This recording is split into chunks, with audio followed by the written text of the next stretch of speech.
Seasonal వ్యాధులతో ప్రజలు అప్రమత్తంగా ఉండాలని కర్నూలుకు చెందిన ప్రముఖ గ్యాస్ట్రోఎంట్రాలజీ వైద్యులు శంకర్ శర్మ తెలియజేశారు. కర్నూలులోని గాయత్రి ఎస్టేట్స్ లో ఉన్న గురుదత్త పాలిక్లినిక్ లో సీజనల్ వ్యాధులపై వృద్ధులకు అవగాహన సదస్సు నిర్వహించారు. ఈ సందర్భంగా డాక్టర్ శంకర్ శర్మ మాట్లాడుతూ వర్షాకాలంలో ప్రజలు అప్రమత్తంగా ఉండి ఆరోగ్యంపై ప్రత్యేక శ్రద్ధ వహించాలన్నారు. కలుషిత నీరు నుంచి వచ్చే వ్యాధులు సోకకుండా ఉండాలంటే కాచి చల్లార్చిన నీటిని తాగాలని సూచించారు. ముఖ్యంగా దోమలను నివారించేందుకు దోమతెరలు వాడాలన్నారు.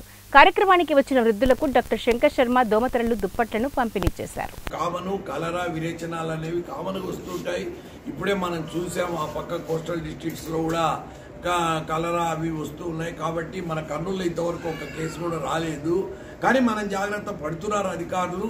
ఈ విధంగా మనం కూడా ఏం చేయాలంటే ఎవరికి వాళ్ళు కాచల్లార్చిన నీళ్లు తాగితే ఖచ్చితంగా నీటి ద్వారా వచ్చే కలుషిత నీటి ద్వారా వచ్చే వ్యాధులను నివారించవచ్చు. అవి ఏమంటే కలరా, టైఫాయిడ్, తర్వాత పసిరికలు, ఈ 3 వ్యాధులు, గ్యాస్ట్రోఎంట్రైటిస్, ఇవి వాటర్ ద్వారా, కంటామినేటెడ్ వాటర్ ద్వారా వస్తాయి.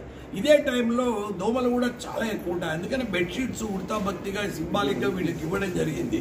అంటే ఈ బెడ్షీట్స్ వాళ్ళు కప్పుకోవాలని, దోమతెరలతో వాళ్ళు పడుకోవాలని నేను కోరుకుంటున్నా.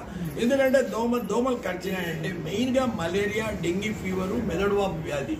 మెదడువాపు వ్యాధి ఇన్సిడెన్స్ కొంచెం తగ్గింది, కానీ డెంగీ, మలేరియా రోజు రోజుకు పెరుగుతున్నాయి. వైరల్ ఫీవర్స్, డెంగీ ఫీవర్ అనేది చాలా ప్రమాదకరమైంది. ప్లేట్లెట్ పడిపోవడము వాళ్ళకు చాలా కష్టమవుతుంది.